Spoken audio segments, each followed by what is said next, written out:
The story of Urashima Taro, the Fisherlad. Long, long ago, in the province of Tongo, there lived on the shore of Japan, in the little fishing village of Mizunoye, a young fisherman named Urashima Taro. His father had been a fisherman before him, and his skill had more than doubly descended to his son, for Urashima was the most skillful fisher in all that countryside, and could catch more bonito and tai in a day than his comrades could in a week. But in the little fishing village, more than for being a clever fisher of the sea, was he known for his kind heart. In his whole life, he had never hurt anything, either great or small, and when a boy, his companions had always laughed at him, for he would never join with them in teasing animals, but always tried to keep them from this cruel sport. One soft summer twilight, he was going home at the end of a day's fishing when he came upon a group of children. They were all screaming and talking at the top of their voices, and seemed to be in a state of great excitement about something, and on his going up to them to see what was the matter, he saw that they were tormenting a tortoise. First one boy pulled it this way, then another boy pulled it that way, while a third child beat it with a stick, and the fourth hammered its shell with a stone. Now Urashima felt very sorry for the poor tortoise, and made up his mind to rescue it. He spoke to the boys. "Look here, boys, you are treating that poor tortoise so badly, it will soon die." The boys, who were all of an age when children seem to delight in being cruel to animals, took no notice of Urashima's gentle reproof, but went on teasing it as before. One of the older boys answered, "Who cares whether it lives or dies? We do not. Here, boys, go on, go on!" And they began to treat the poor tortoise more cruelly than ever. Urashima waited a moment, turning over in his mind what would be the best way to deal with the boys. He would try to persuade them to give the tortoise up to him, so he smiled at them and said, "I'm sure you are all good, kind boys. Now won't you give me the tortoise? I should like to have it so much." "No, we won't give you the tortoise," said one of the boys. "Why should we? We caught it ourselves." "What you say is true," said Urashima, "but I do not ask you to give it to me for nothing. I will give you some money for it. In other words, the Oji-san, uncle, will buy it of you. Won't that do for you, my boys?" He held up the money to them, strung on a piece of string, through a hole in the center of each coin. "Look, boys, you can buy anything you like with this money. You can do so much more with this money than you can with that poor tortoise. See what good boys you are and listen to me." The boys were not bad boys at all. They were only mischievous, and as Urashima spoke, they were won by his kind smile and gentle words and began to be of his spirit, as they say in Japan. Gradually, they all came up to him, the ringleader of the little band holding out the tortoise to him. "Very well, Oji-san, we will give you the tortoise if you will give us the money." And Urashima took the tortoise and gave the money to the boys, who, calling to each other, scampered away and were soon out of sight. Then Urashima stroked the tortoise's back, saying as he did so, "Oh, you poor thing, poor thing! There, you are safe now. They say that a stork lives for 1,000 years, but the tortoise for 10,000 years. You have the longest life of any creature in this world, and you were in great danger of having that precious life cut short by those cruel boys. Luckily, I was passing by and saved you, and so life is still yours. Now I am going to take you back to your home, the sea, at once. Do not let yourself be caught again, for there might be no one to save you next time." All the time that the kind fisherman was speaking, he was walking quickly to the shore and out upon the rocks. Then putting the tortoise into the water, he watched the animal disappear and turned homewards himself, for he was tired and the sun had set. The next morning, Urashima went out as usual in his boat. The weather was fine, and the sea and sky were both blue and soft in the tender haze of the summer morning. Urashima got into his boat and dreamily pushed out to sea, throwing his line as he did so. He soon passed the other fishing boats and left them behind him till they were lost to sight in the distance, and his boat drifted further and further out upon the blue waters. Somehow, he knew not why, he felt unusually happy that morning, and he could not help wishing that, like the tortoise he set free the day before, he had thousands of years to live instead of his own short span of human life. He was suddenly startled from his reverie by hearing his own name called. "Urashima! Urashima!" Clear as a bell and soft as the summer wind, the name floated over the sea. He looked up and looked in every direction, thinking that one of the other boats had overtaken him. But gaze as he might over the wide expanse of water, near or far, there was no sign of a boat, so the voice could not have come from any human being. Startled and wondered who or what it was that had called him so clearly, he looked in all directions round about him, and saw that without his knowing it, a tortoise had come up to the side of the boat. Urashima saw with surprise that it was the very tortoise he had rescued the day before. "Well, Mr. Tortoise," said Urashima, "was it you who called my name just now?" The tortoise nodded its head several times and said, "Yes, it was I. Yesterday, in your honorable shadow, Okage-sama Day, my life was saved, and I have come to offer you my thanks and to tell you how grateful I am for your kindness to me." "Indeed," said Urashima, "that is very polite of you. Come up into the boat. I would offer you a smoke, but as you are a tortoise, doubtless you do not smoke." And the fisherman laughed at the joke. Laughed the tortoise. "Sake, rice wine, is my favorite refreshment, but I do not care for tobacco." "Indeed," said Urashima, "I regret very much that I have no sake in my boat to offer you, but come up and dry your back in the sun. Tortoises always love to do that." So the tortoise climbed into the boat, and the fisherman helping him, and after an exchange of complimentary speeches, the tortoise said, "Have you ever seen Ringin, the palace of the Dragon King in the sea, Urashima?" The fisherman shook his head and replied, "No, year after year the sea has been my home, but though I have often heard of the Dragon King's realm under the sea, I have never yet set eyes on that wonderful place. It must be very far away, if it exists at all." "Is that really so? You have never seen the Sea King's palace? Then you have missed seeing one of the most wonderful sights in the whole universe. It is far away at the bottom of the sea, but if I take you there, we shall soon reach the palace. If you would like to see the Sea King's land, I will be your guide." "I should like to go there, certainly, and you are very kind to think of taking me, but you must remember that I am only a poor mortal and have not the power of swimming like a sea creature such as you are." Before the fisherman could say more, the tortoise stopped him, saying, "What? You need not swim yourself. If you will ride on my back, I will take you without any trouble on your part." "But," said Urashima, "how is it possible for me to ride on your small back?" "It may seem absurd to you, but I assure you that you can do so. Try it once. Just come and get on my back, and see if it is as impossible as you think." As the tortoise finished speaking, Urashima looked at its shell, and strange to say, he saw that the creature had suddenly grown so big that a man could easily sit on its back. "This is strange indeed," said Urashima. "Then, Mr. Tortoise, with your kind permission, I will get on your back, Tokoisho," which means all right, though it's only used by the lower classes, he exclaimed as he jumped on. The tortoise, with an unmoved face, as if this strange proceeding were quite an ordinary event, said, "Now we will set out at our leisure." And with these words, he leapt into the sea with Urashima on his back. Down through the water the tortoise dived. For a long time, these two strange companions rowed through the sea. Urashima never grew tired, nor his clothes moist with the water. At last, far away, in the distance, a magnificent gate appeared, and behind the gate, the long sloping roofs of a palace on the horizon. "Yah!" exclaimed Urashima. "This looks like the gate of some large palace just appearing. Mr. Tortoise, can you tell me what that place is that we can now see?" "This is the great gate of the Ringin Palace, and the large roof that you see behind the gate is the Sea King's palace itself." "Then we have come at last to the realm of the Sea King and to his palace," said Urashima. "Yes, indeed," answered the tortoise. "And don't you think we have come very quickly?" And while he was speaking, the tortoise reached the side of the gate. "And here we are, and you must please walk from here." And the tortoise now went in front, and speaking to the gatekeeper said, "This is Urashima Taro, from the country of Japan. I have had the honor of bringing him here as a visitor to this kingdom. Please show him the way." Then the gatekeeper, who was a fish, at once led the way through the gate before them. The red bream, the flounder, the sole, the cuttlefish, and all the chief vassals of the Dragon King of the Sea now came out with courtly bows to welcome the stranger.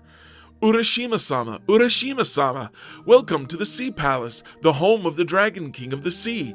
Thrice welcome are you, having come from such a distant country. And you, Mr. Tortoise, we are greatly indebted to you for all your trouble in bringing Urashima here." Then, turning again to Urashima, they said, "Please follow us this way," and from here the whole band of fishes became his guides. Urashima, being only a poor fisher lad, did not know how to behave in a palace, but strange though it all was to him, he did not feel ashamed or embarrassed, but followed his kind guides quite calmly where they led to the inner palace. When he reached the portals, a beautiful princess with her attendant maidens came out to welcome him. She was more beautiful than any human being, and was robed in flowing garments of red and soft green like the underside of a wave, and golden threads glimmered through the folds of her gown. Her lovely black hair streamed over her shoulders in the fashion of a king's daughter many hundreds of years ago, and when she spoke, her voice sounded like music over water. Urashima was lost in wonder while he looked upon her, and he could not speak. Then he remembered that he ought to bow, but before he could make a low obeisance, the princess took him by the hand and led him to a beautiful hall and to the seat of honor at the upper end and bade him be seated. And as Urashima listened to her sweet words and gazed upon her lovely face, his heart was filled with a great wonder and joy, and he answered her, wondering if it was not all a dream. "Thank you 1,000 times for your kind speech. There is nothing I could wish for more than to be permitted to stay here with you in this beautiful land, of which I have often heard, but have never seen to this day. Beyond all words, this is the most beautiful place I have ever seen."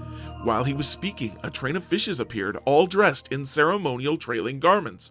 One by one, silently and with stately steps, they entered the hall, bearing on coral trays delicacies of fish and seaweed such as no one can dream of, and this wondrous feast was set before the bride and bridegroom. The bridal was celebrated with dazzling splendor, and in the Sea King's realm there was great rejoicing. As soon as the young pair had pledged themselves in the wedding cup of wine, 3 times 3, music was played and songs were sung, and fishes with silver scales and golden tails stepped in from the waves and danced. Urashima enjoyed himself with all his heart. Never in his whole life had he sat down to such a marvelous feast. When the feast was over, the princess asked the bridegroom if he would like to walk through the palace and see all there was to be seen. Then the happy fisherman, following his bride, the Sea King's daughter, was shown all the wonders of the enchanted land where youth and joy go hand in hand, and neither time nor age can touch them. The palace was built of coral and adorned with pearls, and the beauties and wonders of the palace were so great that the tongue fails to describe them. But to Urashima, more wonderful than the palace was the garden that surrounded it. Here was to be seen at one time the scenery of the 4 different seasons. The beauties of summer and winter, spring and autumn were displayed to the wondering visitor at once. First, when he looked to the east, the plum and cherry trees were seen in full bloom, the nightingales sang in the pink avenues, and butterflies flitted from flower to flower. Looking to the south, all the trees were green in the fullness of summer, and the day cicada and the night cricket chirruped loudly. Looking to the west, the autumn maples were ablaze like a sunset sky, and the chrysanthemums were in perfection. Looking to the north, the change made Urashima start, for the ground was silver white with snow, and trees and bamboos were also covered with snow, and the pond was thick with ice.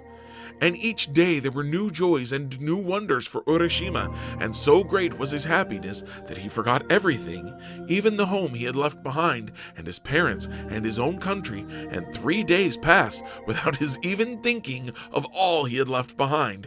Then his mind came back to him, and he remembered who he was, that he did not belong to this wonderful land or the Sea King's palace, and he said to himself, "Oh dear, I must not stay here, for I have an old father and mother at home. What can have happened to them all this time? How anxious they must have been these days when I did not return as usual. I must go back at once, without letting one more day pass." And he began to prepare for the journey in great haste. Then he went to his beautiful wife, the princess, and bowing low before her, he said, "Indeed, I have been very happy with you for a long time, Urahime-sama," for that was her name, "and you have been kinder to me than any words can tell. But now I must say goodbye. I must go back to my old parents." Then Urahime-sama began to weep, and said softly and sadly, "It is not well with you here, Urashima, that you wish to leave me so soon. Where is the haste? Stay with me yet another day only." But Urashima had remembered his parents, and in Japan the duty to parents is stronger than everything else, stronger even than pleasure or love, and he would not be persuaded, but answered, "Indeed, I must go. Do not think that I wish to leave you. It is not that. I must go and see my old parents. Let me go for one day, and I will come back to you." Then, said the princess sorrowfully. "There is nothing to be done. I will send you back today with your father and your mother, and instead of trying to keep you with me one more day, I shall give you this as a token of our love. Please take it back with you." And she brought him a beautiful lacquer box tied about with a silken cord and tassels of red silk. Urashima had received so much from the princess already that he felt some compunction in taking the gift and said, "It does not seem right for me to take yet another gift from you after all the many favors I have received at your hands, but because it is your wish, I will do so." And then he added, "Tell me, what is this box?" "That," answered the princess, "is the tamatebako," box of the jeweled hand, "and it contains something very precious. You must not open this box, whatever happens. If you open it, something dreadful will happen to you. Now promise me that you will never open this box." And Urashima promised that he would never open the box, whatever happened. Then, bidding goodbye to Orihime-sama, he went down to the seashore, the princess and her attendants following him, and there he found a large tortoise waiting for him. He quickly mounted the creature's back and was carried away over the shining sea into the east. He looked back to wave his hand to Orihime-sama, till at last he could see her no more, and the land of the Sea King and the roofs of the wonderful palace were lost in the far, far distance. Then, with his face turned eagerly towards his own land, he looked for the rising of the blue hills on the horizon before him. At last the tortoise carried him into the bay he knew so well, and to the shore from whence he had set out. He stepped onto the shore and looked about him while the tortoise rode away back to the Sea King's realm. But what is the strange fear that seizes Urashima as he stands and looks about him? Why does he gaze so fixedly at the people that pass him by, and why do they in turn stand and look at him? The shore is the same, and the hills are the same, but the people that he sees walking past him have very different faces to those he had known so well before. Wondering what it can mean, he walks quickly back towards his old home. Even that looks different, but a house stands on the spot, and he calls out, "Father, I have just returned," and he was about to enter when he saw a strange man coming out. "Perhaps my parents have moved while I have been away, and have gone somewhere else," was the fisherman's thought. Somehow he began to feel strangely anxious. He could not tell why. "Excuse me," said he to the man who was staring at him, "but till within the last few days I have lived in this house. My name is Urashima Taro. Where have my parents gone whom I have left here?"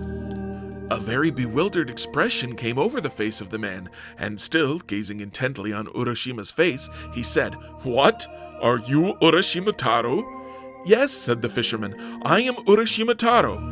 "Ha ha!" laughed the man. "You must not make such jokes. It is true that once upon a time a man called Urashima Taro did live in this village, but that is a story 300 years old. He could not possibly be alive now." When Urashima heard these strange words, he was frightened and said, Please, you must not joke with me. I am greatly perplexed. I am really Urashima Taro, and I have certainly not lived 300 years. Till 4 or 5 days ago, I lived on this spot. Tell me what I want to know without more joking, please."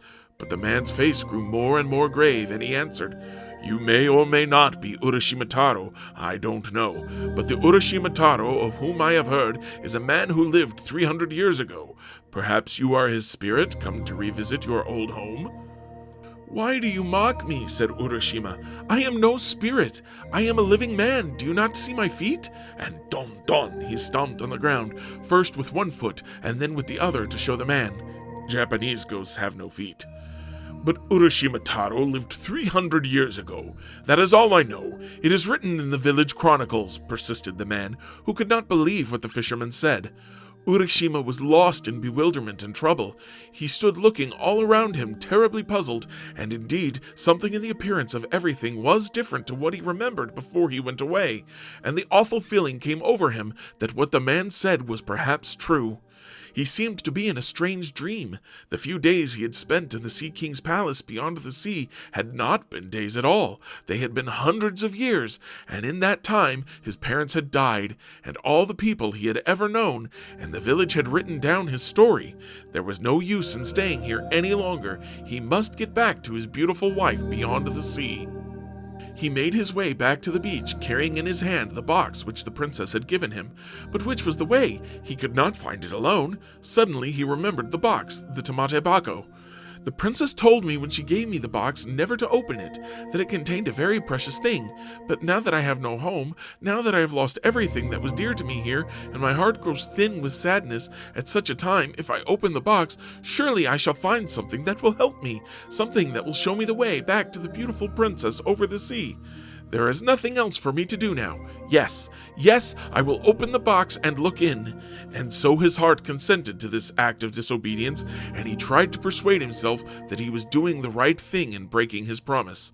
Slowly, very slowly, he untied the red silk cord. Slowly and wonderingly, he lifted the lid of the precious box. And what did he find? Strange to say, only a beautiful little purple cloud rose out of the box in 3 soft wisps. For an instant it covered his face and wavered over him as if loath to go, and then it floated away like vapor over the sea.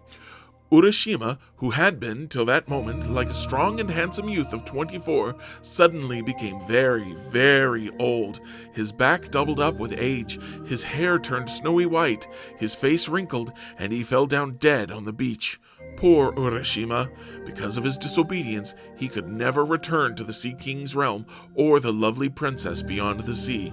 Little children, never be disobedient to those who were wiser than you, for disobedience was the beginning of all the miseries and sorrows of life.